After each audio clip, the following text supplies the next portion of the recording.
the dining area.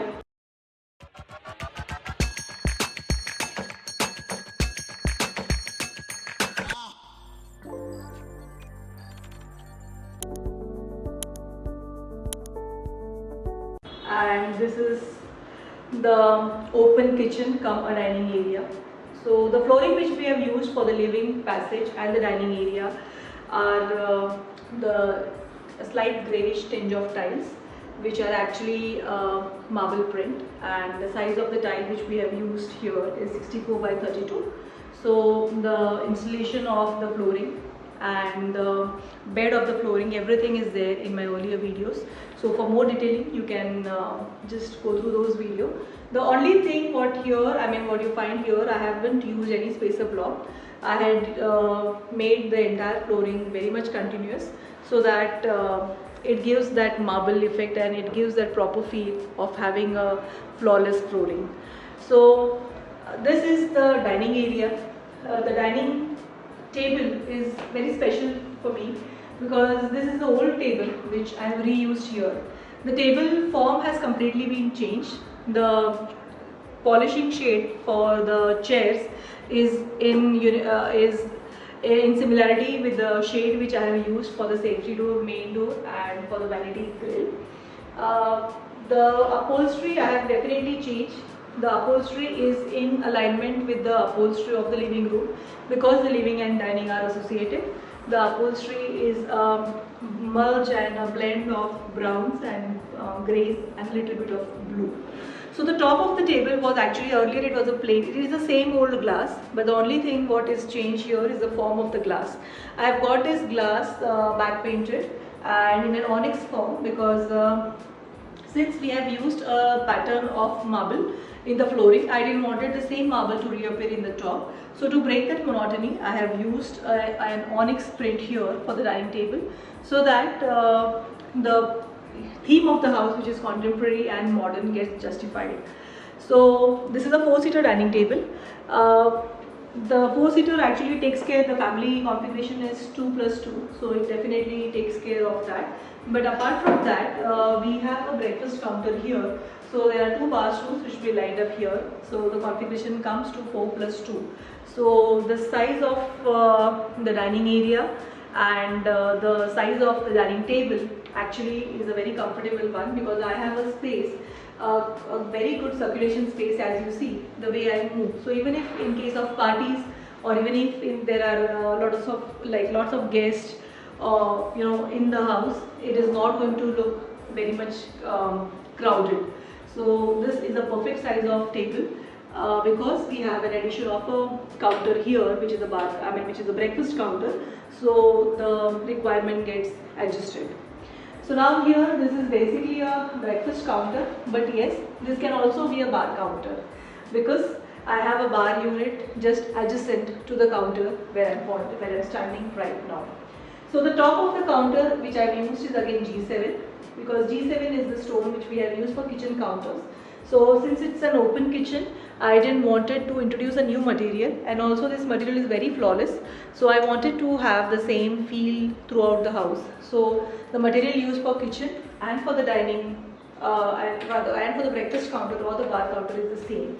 So this is a G7, and this entire unit is a carpentry unit. I've made this in furniture, in carpentry, and the top is the only thing which is being used, so that it gives a proper blend.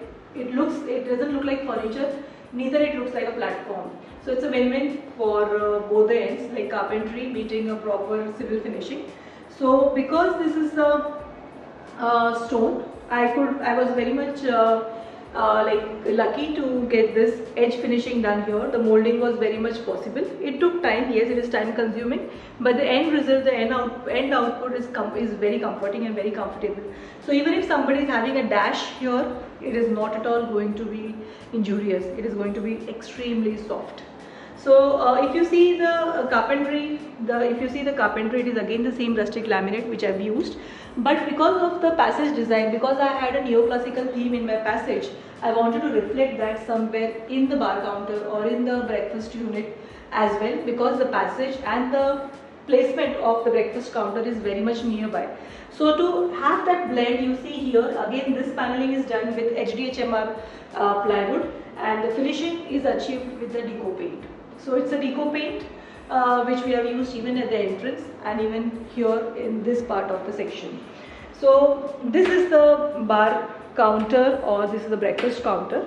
Now this side is my bar unit. So this is my bar unit. This is my client's bar unit, not my bar unit. So the theme of neoclassical, which I had in my passage, continued in the bar counter frame as well. So we wanted the same feel to get extended to the bar counter. So if you see the door, of my bar counter, it has the same curves which are there in the passage. But the only thing which is changed here is, instead of HDHMR rafters, we have used rustic laminate here, because we wanted this fluted element here. So since there was a vertical flute coming up here, I just preferred for the subtle finish, which got compensated by using the rustic laminate. The handle is again, if you see the finish of the handle, it is a brush finish, and it sort of gets camouflage with the design. So now I am opening the counter. I'm opening the bar unit. In the bar unit, if you see, I have used profile lights towards the right and towards the left, but behind and on both the sides I have used mirror.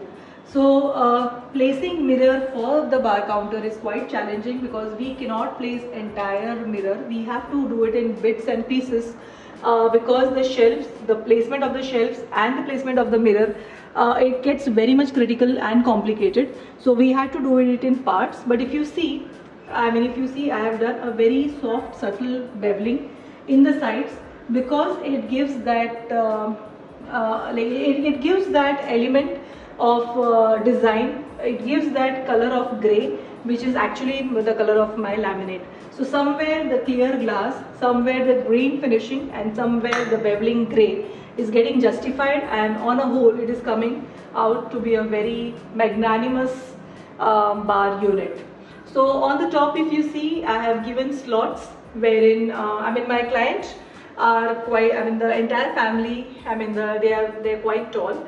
So that was how we were in a comforting position to give it at that height. So that is very much accessible to them. Otherwise, for the normal Indian height, that will definitely be not comforting. But because of this family being tall, we could manage using that height. So now this was the bar unit as such.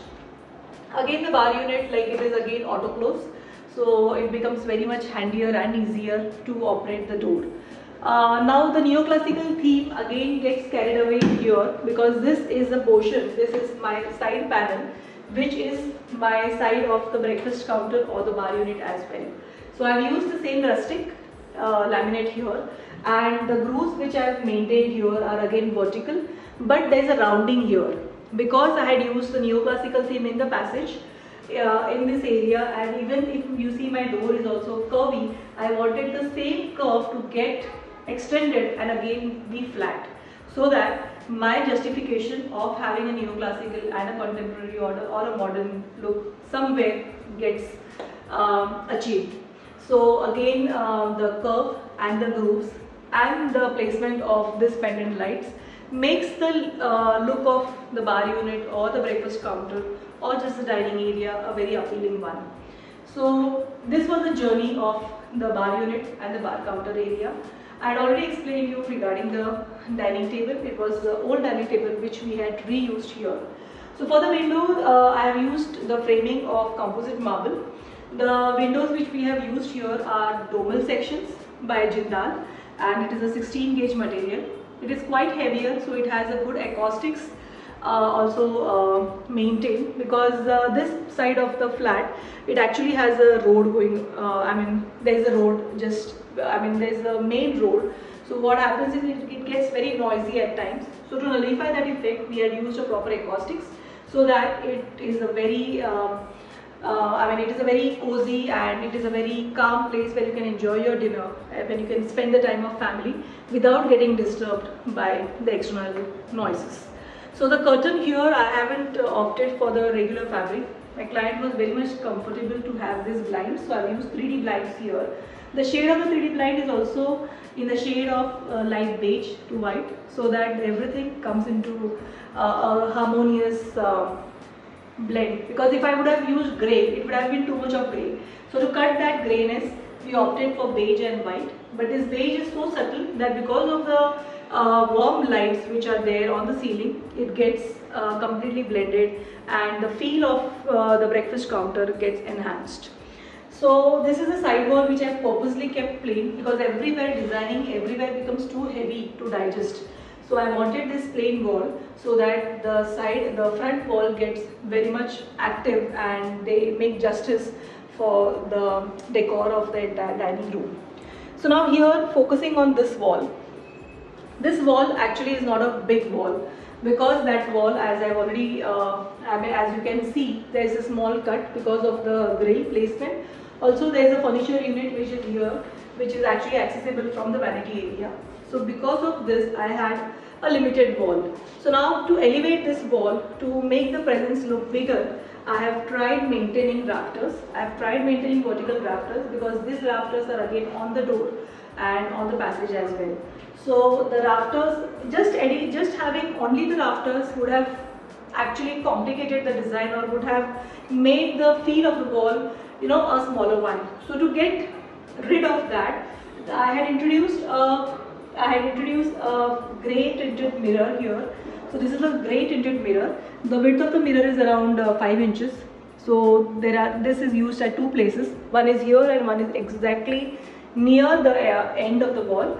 Since I have two rafters here, I had managed two rafters there to create that boundary, so that everything looks a perfect frame. So two rafters, then addition of the grey tinted mirror, again followed by rafters, and then the central slot where you see, where I'm having my hand on. This is again an imported wallpaper. This is German based wallpaper. This is also customized wallpaper. Because the flooring had the marble element, the top of the dining table had an onyx element, I wanted the same stone effect to get reflected on the wall.